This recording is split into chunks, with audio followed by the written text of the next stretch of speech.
Hello and welcome to Louise Singleton Creations. Would you like to see an easy way to give your eco resin candle jars a luxurious and professional look? Or maybe you would just like to cover up a jar that didn't turn out quite right. If so, today's video is for you.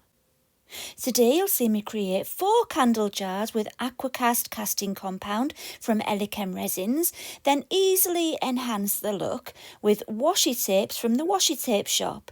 If that sounds interesting, stay tuned and enjoy the video.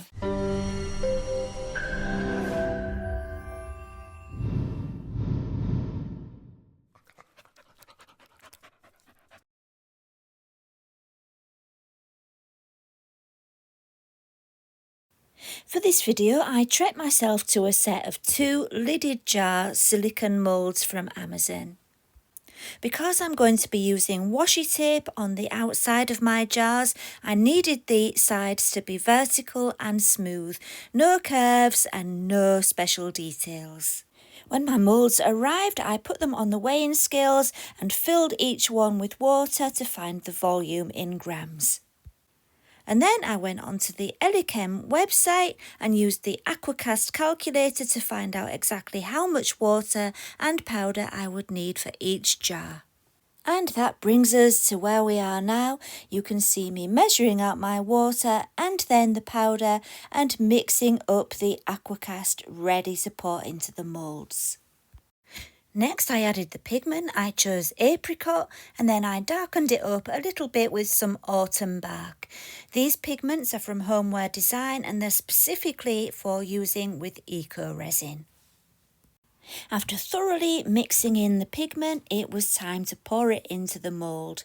This is the first of the 2 moulds, which is a wide, short mould. My other one is narrower and taller, but they both have lovely straight sides, so I was hoping these would work well for today's project. And here you can see I'm squeezing around the rim of the mould, which will be the top of the jar when it comes out of the mould. I'm also giving it a good tap on the sides to release any air bubbles trapped between the Aqua Cast and the silicone. They do tend to cling to the silicone, so you need to give it a good tap and bang your table as well. I wanted the lid to be a slightly different colour. I like to have contrast between the jar and the lid. So here I'm adding some autumn bark pigment, which is like a dark brown, into what I'd already mixed up and then pouring it into the lid mould. And it turned out I got my measurements slightly wrong because I still had Aqua Cast left. Normally you get the right amount exactly when you use the calculator online. But I think what probably happened was when I was pouring the water into the mould to find the volume of it, I added too much water. Maybe it spilled a bit and I counted that into the equation. Anyway, I had too much, and so I decided to do the lid for the other mould at the same time. And then I still had a little bit left. And what I've started doing with my leftover Aqua Cast is filling document pockets like this one here, you know, the pockets that you put into clip binders. If you put your leftover Aqua Cast into there, smooth it out, when it's all cured you can crunch it all up so that you've got a bag full of terrazzo chips ready for a future project. And then I just roll it up and save it for later. Right then, on to the second pot. Now, because I was being a bit lazy and I didn't want to do the calculations again to find out how much powder and water I would need, I kept the calculations just the same, but I knew I would have too much because I'd already poured the lid previously, hadn't I, when I had too much Aqua Cast. So because I knew I would have too much Aqua Cast mixed up, I came up with an idea, which turned out to be a really good one. Here's a pot mould that I had from, years ago. It's very old. And I wanted to half fill it so that instead of it being a pot, it would be a ring. And then I wanted to make it into a napkin ring. And there you just saw me using the washi tape to make sure the washi tape would fit on the napkin ring, and then I marked the mould. And if that all makes sense, I'm glad. I will zip through the next bit because you've seen it all before. The only difference this time is instead of using the apricot pigment, I used green.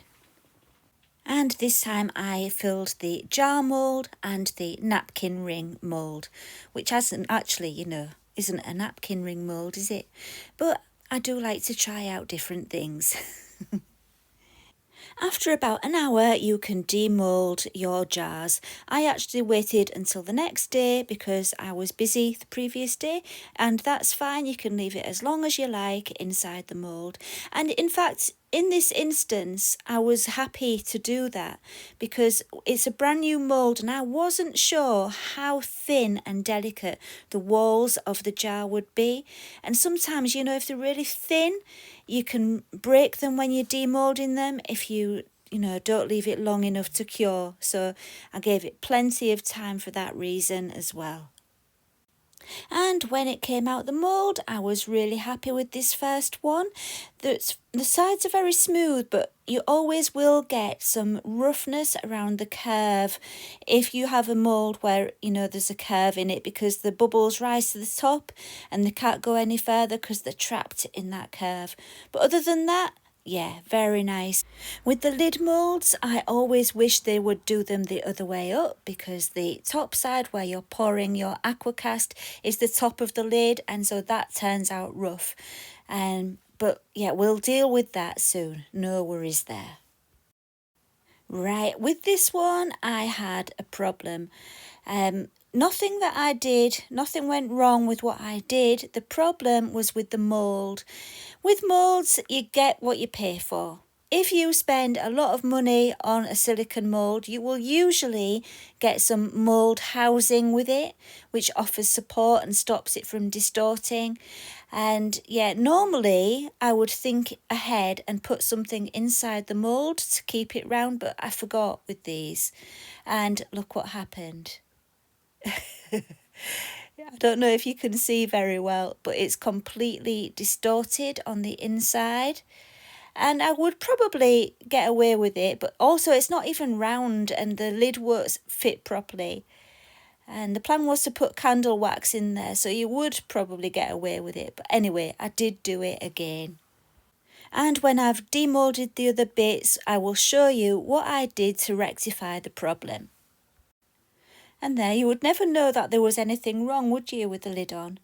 But anyway, like I say, I did make another one. I also made some more in different colours for, the washi tape to go onto. But I didn't think there was any point in showing you the same thing over and over again.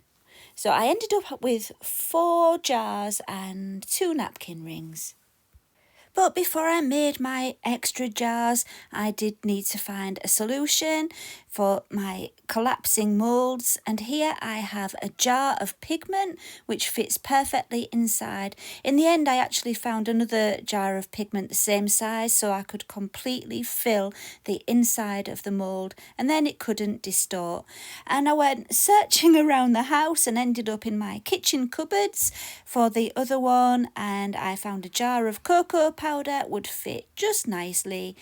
I mean, that one didn't actually distort, but it was handy to have that inside anyway. Okay, back to where we were. It's now time for sanding. Here I have some medium grit sandpaper. And I rubbed each piece onto the sandpaper wherever there were rough areas. You don't need to do too much sanding. It's only like that top side of the napkin ring and the bases of the jars, and of course the tops of the lids where, because it's upside down, which I was moaning about before, the top of the lid is rough and I don't like them. But I'm going to put stickers over the top, so it doesn't really matter, but it's still best to give it a good sand. And here's some of my cured Aqua Cast in the document folder. And honestly, this is so satisfying. And especially when you get bits that are a little bit thicker than you wanted them to be, you can get your hammer out and just bash away at them. And yeah, it's oddly satisfying. And then you can just roll it up and store it away. And I did exactly the same with the green. I'm going to have to plan a terrazzo project coming up, won't I? Start using some of these up. So as you know, I'm going to be adding my washi tape onto these very soon, but I wanted to seal them first. I'm using Hydroflow sealer, which is almost gone. I need to buy myself some more. And yeah, I thought it would be best to seal them before adding the stickers, especially, you know, if there's any powdery residue on the surface that even if you think you've wiped them clean, sometimes with things like this, if you try sticking something onto it, it won't stick, it will just stick to the powdery residue and come straight off again. And so I like to seal them before, you know, sticking anything on. And if you're a person who likes to seal with wax like I am, I normally use wax, don't do that. Nothing will stick to something that's covered in wax. And another thing is, I wasn't sure. I had thought I might be putting these onto my cup turner and covering them with resin. In the end, I didn't, but it was an option for this video if I felt it was necessary. So normally the washi tape shop sends me PET tape, which is like a plastic transparent tape.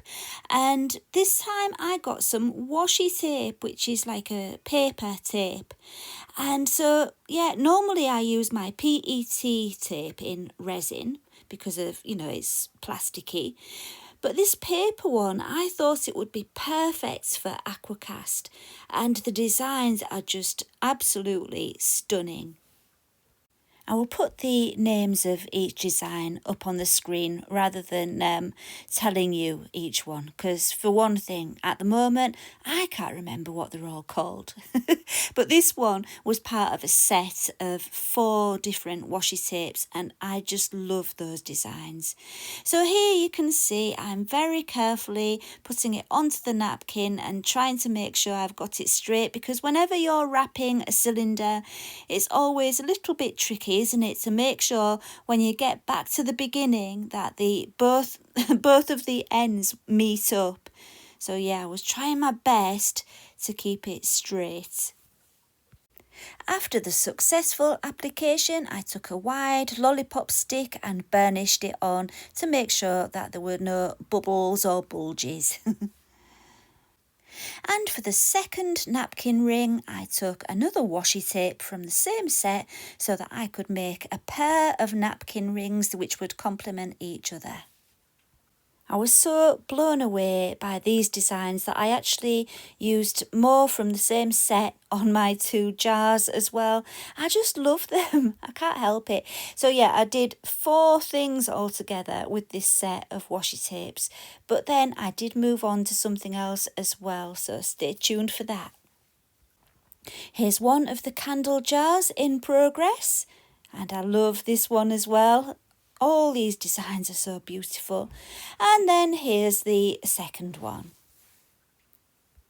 As I mentioned already, I had thought of coating these with resin on my cup turner, but actually they feel really quite durable as they are, and I did spray them with spray varnish later on, and you'll see that. And so yeah, in the end I felt that the resin just wasn't necessary. Right then, this one I think might be my favourite one. I loved this washi tape. I'm sorry I'm a little bit out of frame at times on this one. But look at all those beautiful buildings. It's right up my street, pardon the pun. But yeah, that artwork is just my cup of tea, and I thought this would be great on a jar. And that is why I chose to make this jar white, because there is like a white outline around the stickers. It doesn't, they are pre-cut, but they're pre-cut with a very slight border, which is white. And so I thought that it would be best to put these onto a white jar. And really, in the end, I was quite pleased to see that that border didn't stand out too much at all. And I just loved the way it looked. Anyway, I'm not finished yet. There's more to add. So I wanted something in an equally opposite on the other side. So I needed to mark the base at the center of the image that I'd just done. And then I marked it on the other side just to help me to try and get everything central. But it's not essential because honestly, all the different buildings are different sizes anyway, and you can just fill it up with singular buildings and all the different cars and aeroplanes and clouds and everything else. It's such a great tape, this one. Right, for my last jar, I am using PET tape, which I mentioned before. This works really well in resin, but you can use this with eco resins such as Aqua Cast as well. And I love these images, so I decided I wanted to use a couple of these images on my last jar. Right then, this pot gave me a few problems. If you look at it, it's actually not completely straight-sided. There's a very, very slight curve at the top. I'm trying to show you it here, but I didn't get the angle right under the camera. The ruler doesn't stay in contact with the surface right at the top because it curves inwards. And I wanted to use my large stickers on this, and what I was finding was that they would wrinkle at the top. They wouldn't come into proper contact at the top of the jar, and then I realised that there was that curve. And so what I ended up doing was making my stickers not as tall. I cut a slice off the top and the bottom of the stickers so that they were shorter, and there was a space at the top of my jar, and that way I could get my stickers to bond to the jar without wrinkles at the top. Well, without many anyway. It wasn't perfect, but it was almost there, and I think these images work perfectly with this pot. I found that there was a trick to applying these large pictures, and that was to hold it in position with the back completely off. So, you remove all the backing first, hold it with both hands in position and let the middle of the sticker come into contact with the jar first, and then let it fall into place rather than starting at one end like I did with the other ones. You will see everything close up in detail very soon, but before I show you everything, let me show you one finishing touch that I decided to add to my Oriental themed pieces.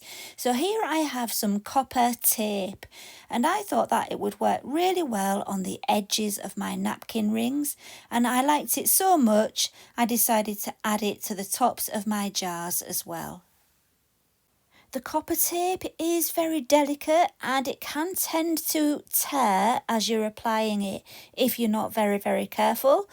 But I think it's worth taking all that care and time when applying it because the end result is stunning. When everything was finished, I took it all outside and gave it a spray with some spray varnish. My varnish is Makota spray varnish, but I've tried it with all different kinds and they all work well. Sorry about my bad filming. But basically, I did about 2 or 3 coats on each one, and there you can see it's nice and shiny now, isn't it? And protected very well. And yeah, I love it. I think that looks gorgeous. Yeah, I do think that this one is my favourite. I'll be adding some candle wax to them soon, but I just wanted to show you how they looked with the varnish on. The next job before adding my wax was a couple of finishing touches. Here I have some adhesive cork, which I cut out on my Cricut with the rotary cutter. Is that what they call it? Yeah, the cutter for the cutter for fabric. I'm sure it's called the rotary blade. That's the one, the rotary blade. That's what I used to cut it out. And I also printed out some labels to cover the surface of the lid, which I wasn't really happy about.